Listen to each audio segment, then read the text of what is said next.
Pagdating natin ng Hunyo, 1 o 2 bagyo ang ating inaasahang papasok o mabubuo sa loob ng Philippine Area of Responsibility. Kaya asahan natin sa pagsisimula ng tag-ulan ay mas mapapadalas na ang mga pag-ulan sa hapon hanggang sa gabi at maaari din sa madaling araw.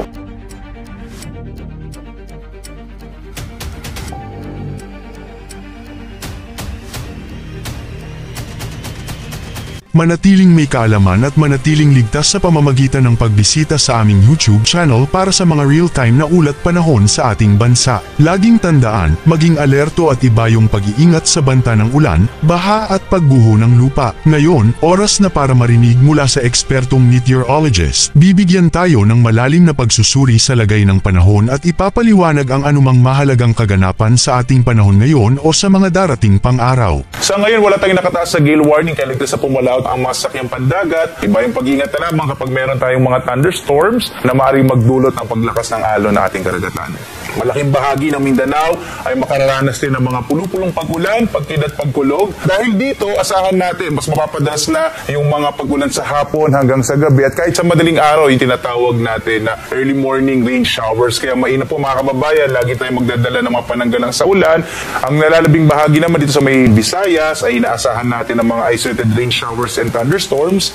Umaabot nga itong southwest Luzon o Habagat dito sa may bahagi ng Palawan, kaya malaki yung chance ng mga pag-ulan din dito sa may Kalayaan Islands at sa may area ng Palawan. At makikita natin ang pag-iral pa rin ng southwest monsoon o hanging habagat na ito ang magdadala ng mga pag-ulan partikular na sa may kanlurang bahagi ng Luzon. Umaabot yan hanggang dito sa Palawan. Samantala, narito ating nasa magiging lagay ng panahon, malaki yung tsansa ng maulap na kalangitan na may mga kalat-kalat na pag-ulan, pagkilat, pagkulog, partikular na dito sa may bahagi ng Bataan, ng Ilocos Region, Zambales, gayon din sa may bahagi ng Occidental Mindoro. At ito ay dulot nga ng hanging habagat o southwest monsoon. Kaya asahan natin, magdala pa rin tayo ng mga pananggalang sa ulan dahil nga sa mga posibilidad ng mga thunderstorm sa hapon hanggang sa gabi at sa madaling araw. Sa nalabing bahagi ng Luzon, asahan naman natin yung mainit pa rin na tanghali na may mga isolated o pulupulong pag-ulan, pagkid at pagkulog. Kasama na dyan itong Metro Manila. Kapag nating natin ng Hunyo, 1 o 2 bagyo ating inaasahang papasok o mabubuo sa loob ng Philippine Area of Responsibility. Kaya asahan natin sa pagsisimula ng tag-ulan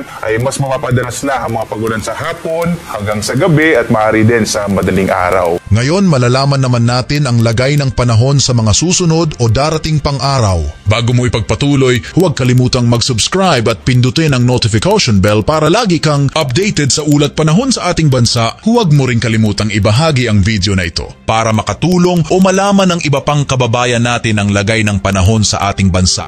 Narito naman natin nasa ang panahon sa susunod na 3 araw dito sa bahagi ng Kabisayaan. Mga isolated rain showers and thunderstorms din ang mararanasan kung saan ang temperatura sa Metro Cebu in the next 3 days ay mula 26 to 34 degrees Celsius. Sa Iloilo, 25 to 32 degrees Celsius. Agwat ang temperatura sa Kalayaan Islands, 26 to 31 degrees Celsius. Sa Tacloban, 26 to 32 degrees Celsius. Sa Puerto Princesa naman, 26 to 31 degrees Celsius.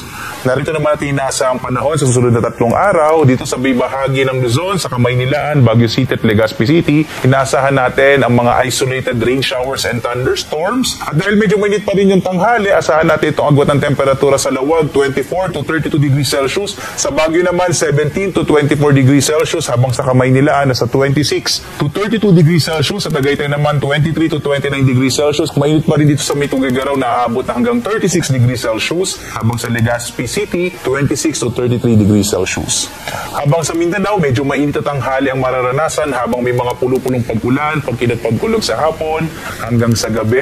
Agwat ang temperatura dito sa Zamboanga City, 26 to 33 degrees Celsius. Sa Davao naman, 26 to 32 degrees Celsius, habang sa Cagayan de Oro City, 25 to 33 degrees Celsius. Yan muna ang ating weather update ngayon. Sana ay nakita ninyo ang broadcast na ito na nagbibigay kaalaman at kapaki-pakinabang. Maraming salamat sa DOST Pag-asa sa pagbabahagi ng kanilang mahalagang insight o ulat panahon. Samahan kami sa susunod para sa higit pang mga weather update sa ating bansa at manatiling nakatutok sa weather update ng bansa, at huwag kalimutan i-share at mag-subscribe na rin. Mabuhay ang Pilipinas!